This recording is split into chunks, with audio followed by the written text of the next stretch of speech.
طبعًا أكثر شيء يعجبني بالسيت اب مالتي هو الكيبوردات، وخاصةً من الكيبورد يكون وايرلس، لكن مشكلة الوايرلس يخلص شحنه، وصراحةً ما تعرف شحن الكيبورد إيش قد صار، مرات تكون جاي تلعب والشحن مالته يطفى، زين، فاليوم جايب لكم منتج راح يغير هذا الشيء، طبعًا هذا الكيبورد يولد تشوفون حجمه إيش قد كبير، لأن هذا فول كيبورد زين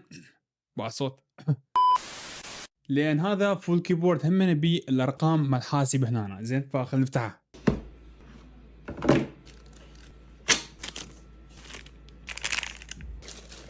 طبعًا الكيبورد بيه خاصية زيادة عن الكيبوردات الثانية اللي هي بيه شاشة هنا وهمين بيه العجلة هاي. هسه حاليًا شحن الكيبورد 71 زين، وهاي تقدر تعلي الصوت وتنزله همينه، تقدر همين تتحكم بالألوان كلها عن طريق هاي العجلة. بالنسبة لصوت الكيبورد أنا بصراحة ما استعمل كيبوردات هالقد كبيرة، لكن دا أشوف روحي إنه حستعمل هذا الكيبورد لأن بيه